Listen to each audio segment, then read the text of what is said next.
अस्सलाम वालेकुम। उम्मीद है कि आप तमाम दोस्त खैरियत से होंगे। एक खबर है नेशनल सेविंग के हवाले से कि नेशनल सेविंग ने अपने जो मुनाफा जात हैं उनमें कुछ तब्दीलियां की हैं।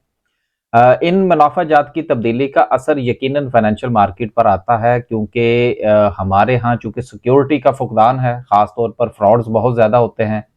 तो जो लोगों का ख्याल है वो ये होता है कि यार नेशनल सेविंग में पैसे रखो, गवर्नमेंट का इदारा है, चलो कम अज़ कम ये तो होगा कि ये भागेगा तो नहीं और हमारा पैसा जो है वो महफूज रहेगा और एक माकूल आमदनी जो है वो हमें होती रहेगी। लेकिन इसके जो प्रॉफिट्स में तब्दीली आई है उस पर बात करने से पहले हुकूमत को कम अज़ कम ये ज़रूर सोचना चाहिए कि इसमें जो ज़्यादातर जो डिपॉजिटर्स हैं वो पेंशनर्स हैं, बेवाएँ हैं, गरीब लोग हैं, बूढ़े लोग हैं जो अपना पैसा जो है वो नेशनल सेविंग में रखते हैं। अब हुकूमत जो है इसको डायरेक्ट इस्तेमाल करती है, जहाँ चाहे, जैसे चाहे की बुनियाद पर इस्तेमाल करती है और जब दिल करता है वो इनके जो प्रॉफिट रेट्स हैं वो तब्दील कर देते हैं। और ज़्यादातर बहरहाल ये देखने में आया है कि इनके प्रॉफिट रेट्स को इतने अच्छे नहीं होते। बाकी जो मैनेजमेंट का फुकदान है वो तो अपनी जगह पर मौजूद है और इनका ये हाल है। सिर्फ मैं एक एक जो है वो लाइन और फिर हम आगे चलते हैं कि नेशनल सेविंग की जो वेबसाइट है वो बैरून मुल्क नहीं खुल रही। मैं काफ़ी देर से ट्राई कर रहा था कि मैं ज़रा ऑफिशियल जो है वो वर्जन ले लूँ, वहाँ से चेक कर लूँ, तो फिर इस पर बात की जाए। लेकिन सर यहाँ यूके में नेशनल सेविंग ऑफ पाकिस्तान की जो वेबसाइट है वो नहीं खुल रही। हो सकता है कोई जो है वो दर्द दिल रखने वाला इंसान हमारी वीडियो देख रहा हो तो शायद वो ये बात जो है वो उन तक पहुंचाए। अब ये मैं जिसको कोड कर रहा हूँ वो आरिफ हबीब साहब हैं। तो उनकी वेबसाइट से ले रहा हूँ, उनका लिंक है। अगर इसमें कुछ कमी बेशी हो तो जिम्मेदार जो है वो आरिफ हबीब साहब हैं, मैं नहीं हूँ।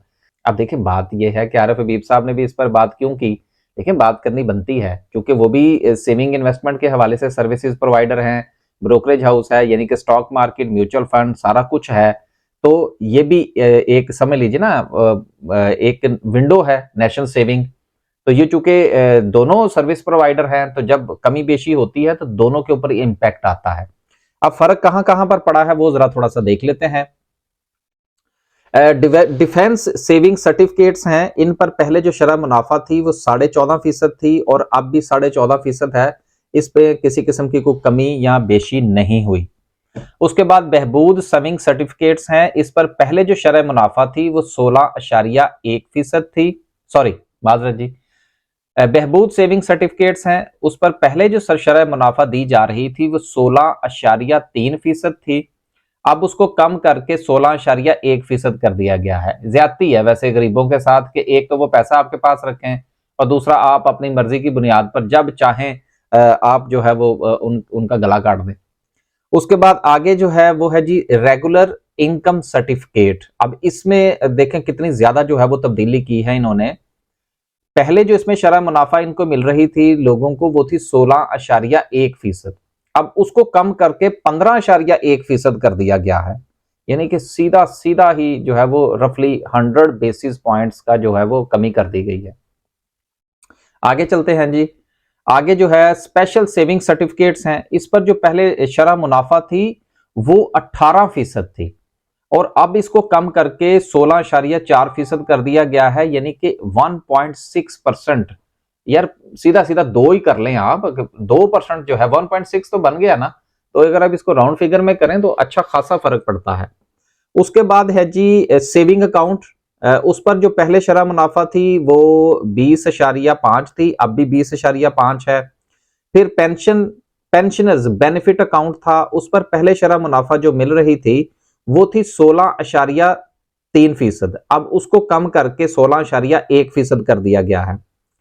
देन उसके बाद था शॉर्ट टर्म सेविंग सर्टिफिकेट। इस पर जो पहले शरह मुनाफा थी वो 21.8% थी, अब उसको कम करके 20.8%, 100 बेसिस पॉइंट इसमें से भी कम कर दिए गए हैं। अब ये जो तब्दीली हुई है इसका फायदा और नुकसान, पहला जैसा कि हमने पहले बात की कि जो लोग स्टॉक मार्केट को समझते हैं, म्यूचुअल फंड को समझते हैं, वो यकीनन अपना पैसा यहां से निकाल लेंगे और उसको म्यूचुअल फंड की तरफ लेके जाएंगे, स्टॉक मार्केट की तरफ लेके जाएंगे। लेकिन अगर किसी को स्टॉक मार्केट का, म्यूचुअल फंड का नहीं पता, वो सिर्फ और सिर्फ अपने आप को यहीं तक महदूद किए हुए हैं, तो यकीनन ये उन लोगों के साथ ज्यादती है।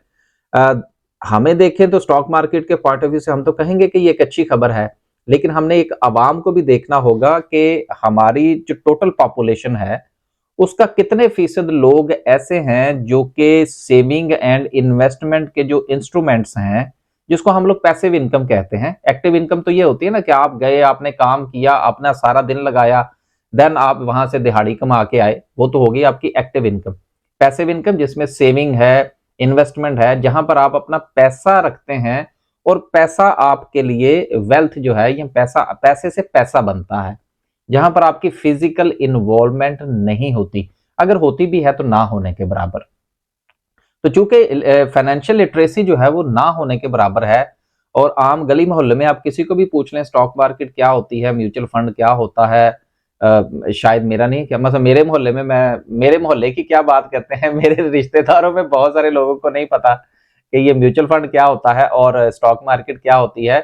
और एक मजे की बात मैं यहाँ पर और ऐड करता चलूं कि 2 ढाई साल से यूट्यूब पर भी है, वीडियोस भी बनाते हैं, ट्रेनिंग सेशंस भी देते हैं, लेकिन हमारे अपनी फैमिली के लोग जो हैं ये बात मानने को तैयार नहीं है कि जो सेविंग इन्वेस्टमेंट के लिए नेशनल सेविंग के अलावा या बैंकिंग सिस्टम के अलावा भी म्यूचुअल फंड और स्टॉक मार्केट के इंस्ट्रूमेंट्स जो हैं ये पाकिस्तान में मौजूद हैं। तो लोगों का एक तो इंटरेस्ट बहुत कम है, और दूसरा ये है कि लर्निंग नहीं है। तो ये दोनों जब चीजें मिलती हैं तो वो फिर नुकसान होता है। तो आज की इस खबर का डायरेक्टली इम्पैक्ट जो है ये एक आम आदमी पर पड़ेगा, एक पेंशनर पर पड़ेगा, एक बेवा पर पड़ेगा, एक बूढ़े आदमी पर पड़ेगा जो कि अपने घर का खर्चा चलाने के लिए अपना पैसा नेशनल सेविंग में रखने की नेशनल सेविंग में रखते हैं, ताकि उनके साथ ये फ्रॉड ना हो जाए। तो आखिर में सिर्फ ये बात मैं जरूर करना चाहूंगा कि हुकामे बाला को इस चीज का नोटिस लेना चाहिए और इसको थोड़ा सा डिवाइड कर देना चाहिए कि जिस तरह से कैटेगरीज तो बनी हुई हैं, लेकिन उन कैटेगरीज को मजीद फॉल करने की जरूरत है, और उन लोगों को जो कि बेचारे वाकईतन नीडी हैं, उनके लिए जो इंटरेस्ट रेट है या जो शरह मुनाफा है उसको एक खास हद तक मुकर्रर करना चाहिए। गो के पाकिस्तान के जो हालात हैं, इंटरेस्ट रेट है वो ऊपर नीचे हो भी, तो वो जो लोग हैं जिन्होंने अपने घर का खर्चा चलाना है, उनको इनसे जो है वो कम से कम डिस्टर्ब नहीं करना चाहिए, उनको एक अच्छी जो है वो शरह मुनाफा मिलनी चाहिए। तो उम्मीद करते हैं कि इसका स्टॉक मार्केट पर एक पॉजिटिव इम्पैक्ट आएगा, और इसके साथ साथ जो हुकामे बाला हैं वो भी इन लोगों के ऊपर कुछ थोड़ा सा तरस खाएंगे, और ये जो शरह मुनाफा के अंदर जो इतनी बड़ी तब्दीली की गई है इसके ऊपर जरा नजरसानी करेंगे। अब तक के लिए सिर्फ इतना ही, इंशाल्लाह एक नए व्लॉग के साथ हाजिर होंगे और कुछ मजीद अपडेट्स जो है वो आपके साथ शेयर करने की कोशिश करेंगे। अल्लाह हाफिज।